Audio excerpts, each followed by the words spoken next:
first numerical is an organic compound containing sodium, sulfur and oxygen. एक inorganic compound है जिसके अंदर sodium की परसेंटेज है 29.11%, सल्फर की परसेंटेज है 40.51% and oxygen is present in 30.38%. तो उस इनऑर्गेनिक कंपाउंड का आपने क्या कैलकुलेट करना है, empirical formula. First you will write the name of the element sodium, sulfur and oxygen. Then you will write the symbol of the element sodium, sulfur, oxygen. After that write the percentage of elements. Now the sodium is present 29.11%, sulfur is 40.51% and oxygen is 30.38%. After that you will write the atomic mass of the element. You know that atomic mass of the sodium is 23, sulfur is 32 and oxygen is 16. Now you will calculate the moles of the element. The moles of the element is equal to percentage divided by the atomic mass. Now first you will calculate the moles of sodium. In this percentage is 29.11 divided by atomic mass 23, you will get 1.266. After that you will calculate the number of moles of sulfur. Given percentage is 40.51 and atomic mass is 32, we will get 1.266. And after that oxygen 30.38 divided by 16, you will get 1.897. इसके बाद आपने क्या करना है, इनकी simple molar ratio में convert करना है. इनमें से आप एक नंबर ऐसा चूज करेंगे और उस जो क्या करेगा, बाकी सबको अगर उस नंबर से डिवाइड करते हैं उनकी सिंपल होल नंबर रेशियो बनाएगा. मैंने आप ये नंबर चूज किया. अगर इसको आप डिवाइड करोगे 1.266 डिवाइड बाय 1.266 आपके पास आ जाएगा 1. 1.266 divide by 1.266 again 1. 1.897 divide by 1.266 you will get 1.5. तो अभी भी ये फ्रैक्शन है, ये 1 है, ये 1 है, ये कितना 1.5. अब इसको अगर डबल कर दें, इसको और तीनों में डबल कर दें. अगर इसको डबल करती हूँ तो 2, इसको डबल करूँ 2, इसको करेंगे तो 3, क्योंकि आपने क्या बनानी है, सिंपलेस्ट होल नंबर रेशियो में कन्वर्ट करना है. तो इसका मतलब क्या हुआ, यहाँ पे 2 एटम किसके होंगे, सोडियम के. Then empirical formula is number of atom is sodium 2 and 2 atom ही किसके होंगे, सल्फर के. एंड 3 एटम किसके होंगे, ऑक्सीजन के. This is the empirical formula of inorganic compound. कि ये आपके पास क्या आता है, एम्पिरिकल फार्मूला आता है. अगेन एक इनऑर्गेनिक कंपाउंड है जिसके अंदर सोडियम, सल्फर और ऑक्सीजन प्रेजेंट है इन दिस परसेंटेज. कि आपके पास इसके अंदर सोडियम की परसेंटेज है 29.11, सल्फर की है 40.51 एंड ऑक्सीजन की है 30.38. तो आपने इसका क्या कैलकुलेट करना है, एम्पिरिकल फॉर्मूला. तो आप क्या करेंगे, एटॉमिक मास परसेंटेज को एटॉमिक मास से डिवाइड करेंगे तो आपके पास आएंगे मोल्स ऑफ द एलिमेंट. उसके बाद आपने क्या बनानी है, इसके जो भी नंबर ऑफ मोल्स आए हैं उसकी whole simplest whole number ratio में कन्वर्ट करना है और ये आ जाएगा आपके पास empirical formula of the inorganic compound.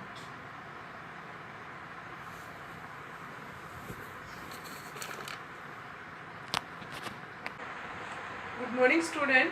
In our previous lecture we were study about the mole concept and percentage composition. Today our topic is empirical formula and the molecular formula. First of all we discuss the empirical formula. Empirical formula of a compound is the chemical formula which expresses the simplest whole number ratio of the atoms of the various elements present in one molecule molecule of the compound. Means जो empirical formula है हमारे पास वो सिर्फ क्या बताता है, atomic ratio of the various elements present in one molecule of the compound. सिर्फ atomic ratio के बारे में बताता है। जैसे हमारे पास एग्जांपल है, empirical formula of benzene is CH। ये बेंजीन का क्या है, एम्पिरिकल फार्मूला। मींस इसके अंदर एक कार्बन एटम है एक हाइड्रोजन के लिए। ऐसे ही हाइड्रोजन पेरोक्साइड का ये है एम्पिरिकल फार्मूला। इसके अंदर एक हाइड्रोजन एटम है एक ऑक्सीजन के लिए। एंड ग्लूकोज CH2O, ये है आपके पास ग्लूकोज का एम्पिरिकल फार्मूला, जिसके अंदर एक कार्बन एटम है दो हाइड्रोजन एटम के लिए और एक ऑक्सीजन के लिए। Means empirical formula represent only the atomic ratio of the various elements present in the one molecule of the compound. Means सिर्फ ये रेशियो बताते हैं कि बेंजीन के अंदर किस रेशियो में कार्बन और हाइड्रोजन प्रेजेंट है। मॉलिक्यूलर फार्मूला से हमें क्या पता चलता है, actual number of atoms present in the one molecule of the compounds. तो ये है आपके पास एम्पिरिकल फार्मूला जो सिर्फ क्या बताएगा, atomic ratio of the elements present in the one molecule of the compound. Second है हमारे पास molecular formula. Molecular formula of a compound is the chemical formula which represent the true formula of its molecule. Means ये बिल्कुल actual formula बताता है molecule का कि एक मॉलिक्यूल के अंदर कितने एक्चुअल में नंबर ऑफ एटम्स प्रेजेंट होते हैं। जैसे it express the actual number of atoms of various elements present in one molecule of the compound. जैसे यहाँ हम बात कर रहे थे कि बेंजीन का एम्पिरिकल फार्मूला है CH, but molecular formula of benzene is C6H6. You know that the molecular formula of benzene is C6H6. अब इस मॉलिक्यूलर फार्मूले में हमें क्या पता चलता है, एक्चुअल नंबर ऑफ एटम कितने प्रेजेंट है। अब बेंजीन के अंदर एक्चुअल 6 हाइड्रोजन होते हैं और 6 कार्बन होते हैं और 6 क्या होते हैं, हाइड्रोजन।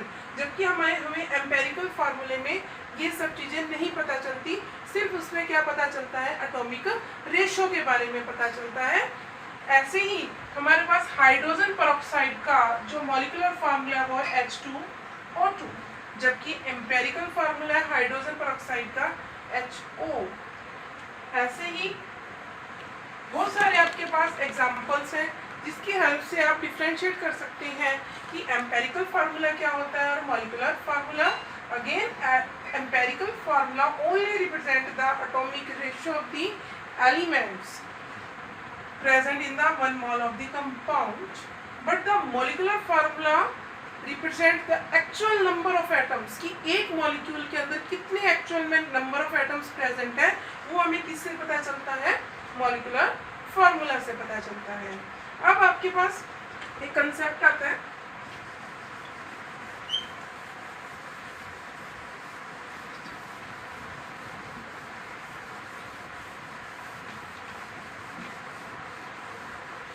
अगर आपके पास एम्पिरिकल फार्मूला आपको पता है तो आप उससे मॉलिक्यूलर फार्मूला कैसे कैलकुलेट कर सकते हैं। उसके लिए हमारे पास एक रिलेशन है,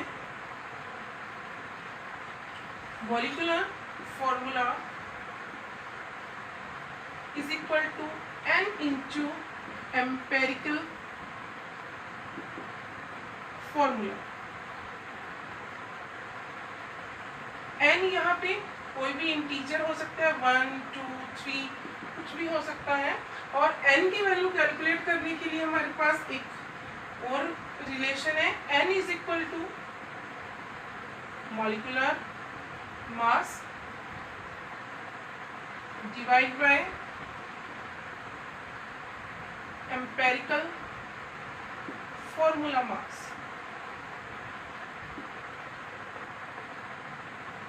अगर आपने n कैलकुलेट करना है तो उसके लिए आप क्या करेंगे, मॉलिक्यूलर मास जो कि क्वेश्चन के अंदर गिवन होगा और एम्पिरिकल फार्मूला मास जो कि आपके पास एम्पिरिकल फार्मूला है उसका आप मास कैलकुलेट करेंगे।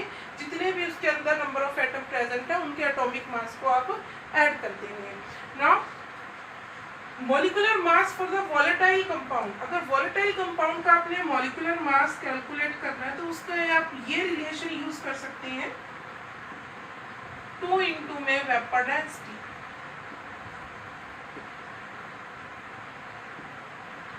आपको पता है वोलेटाइल कंपाउंड वो होते हैं जिसमें से अपने आप वेपर्स निकलते रहते हैं, तो उस वोलेटाइल कंपाउंड का अगर आपने मॉलिक्यूलर मास कैलकुलेट करना है तो आप उसके लिए इस रिलेशन को यूज कर सकते हैं 2 में वेपर डेंसिटी। तो इस 3 फार्मूले हमारे पास, इसकी हेल्प से आप एम्पेरिकल फार्मूले से क्या कैलकुलेट कर सकते हो, मॉलिक्यूलर फार्मूला। हम इससे बाद कुछ न्यूमेरिकल करेंगे इसी टॉपिक पे, एम्पेरिकल फार्मूला कैलकुलेट करेंगे और उसके बाद हम क्या कैलकुलेट करेंगे, molecular formula. Yes, our next numerical is a compound contains 4.07% of hydrogen, 24.27% of carbon and 71.65% of chlorine, and its molar mass is 98.96 gram. What are its empirical formula and the molecular formula? आपके पास एक compound है इसके अंदर hydrogen, carbon और chlorine present है। Hydrogen, carbon और chlorine की आपके पास परसेंटेज गिवन है। कार्बन की परसेंटेज है, सबसे पहले हम सिंबल लिखेंगे कार्बन, हाइड्रोजन, क्लोरीन। उसके बाद कार्बन की परसेंटेज लिखेंगे 24.27% and hydrogen is 4.7% and then chlorine is 71.65% present है हमारे पास। तो अब इसके बाद लिखेंगे हम atomic mass of the elements. Carbon का एटॉमिक मास होता है 12, हाइड्रोजन का 1, क्लोरीन का 35.5। After that we will calculate the mole of the elements. Given percentage of carbon is 24.27 and atomic mass of carbon is 12. You will get 2.02. Given percentage of hydrogen is 4.07 and atomic mass of hydrogen is 1. You will get 4.07. Now given percentage of chlorine is 71.65 and atomic mass of chlorine is 35.5. You will get 2.02. Then after that you will form the simple molar ratio. तो आपने इसमें से एक number ऐसा choose करना है कि अगर हम उस नंबर से बाकी सबको डिवाइड करते हैं तो आपके पास क्या आनी चाहिए, सिंपल रेशो आनी चाहिए। तो मैं यहाँ पे 2.02 को चूज कर रही हूँ। ये खुद से भी डिवाइड करेंगे हम इसको। 2.02 divide by 2.02 is equal to कितना आ गया, 1। 4.07 divide by 2.02 you will get 2। Now 2.02 divide by 2.02 you will get 1। तो आपके पास जो सिंपल होल नंबर रेशो कितनी आई, 1 2 1। तो आपके पास इस कंपाउंड के अंदर नंबर ऑफ कार्बन एटम 1 है, हाइड्रोजन एटम 2 है एंड क्लोरीन 3। तो आप इस कंपाउंड का एम्पिरिकल फार्मूला क्या हो जाएगा, CH2Cl। This is the empirical formula of the compound. तो आपके पास क्वेश्चन क्या है कि इसके अंदर आपने एम्पेरिकल फार्मूला भी कैलकुलेट करना है और क्या कैलकुलेट करना है, मॉलिक्यूलर फार्मूला। तो आपने एम्पेरिकल फार्मूला को कैलकुलेट कर लिया, अब आप क्या कैलकुलेट करेंगे, मॉलिक्यूलर फार्मूला। तो मॉलिक्यूलर फार्मूला कैलकुलेट करने के लिए मैंने आपको एक फार्मूला बताया था कि मॉलिक्यूलर फार्मूला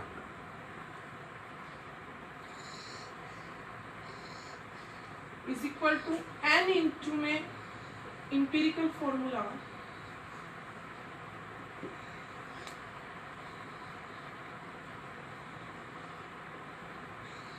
यानी यहाँ पे कोई भी इंटीजर है तो n कैलकुलेट करने का एक फार्मूला है आपके पास।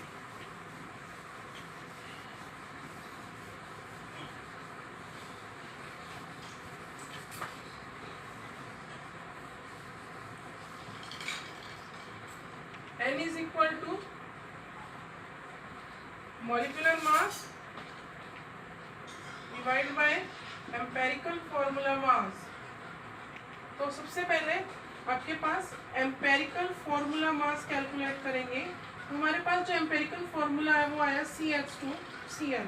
तो इसका मास कैसे कैलकुलेट करेंगे? Sum of the atomic masses of the atom present in this formula. कि कार्बन का एटॉमिक मास 12 होता है, 1 हाइड्रोजन का 1 होता है, और यहाँ पे 2 हाइड्रोजन का कितना हो जाएगा 2। क्लोरीन का होता है एटॉमिक मास 35.5। तो आप इसको कैलकुलेट करेंगे तो ये आएगा 49.5। This is the empirical formula mass of the compound. No molecular mass या फिर आपको मोलर मास जो भी गिवन है क्वेश्चन के अंदर, ये है आपके पास 98.96। एम्पेरिकल फॉर्मूला मास आपने कैलकुलेट कर लिया 49.5, नियर अबाउट ये आएगा सर 2। तो n की वैल्यू कितनी आ गई 2। तो आप इसके अंदर पुट करेंगे n is equal to 2 into में एम्पेरिकल फार्मूला क्या था, ये आपके पास क्या आया था CH2Cl। तो आप इसको 2 से मल्टीप्लाई करेंगे तो C2H4Cl2। This is the molecular formula of the compound. तो हमने यहाँ पे आपके पास एम्पेरिकल फार्मूला है CH2Cl, मॉलिक्यूलर फार्मूला है C2H4Cl2। यही दोनों चीज़ें हमने इस क्वेश्चन के अंदर कैलकुलेट करनी थी। बहुत इजी है, जितने ज़्यादा न्यूमेरिकल करेंगे आप उतने ज़्यादा ये कंसेप्ट क्लियर होता जाएगा। और हम अपने नेक्स्ट लेक्चर में पढ़ेंगे लिमिटिंग रिएजेंट के बारे में पढ़ेंगे।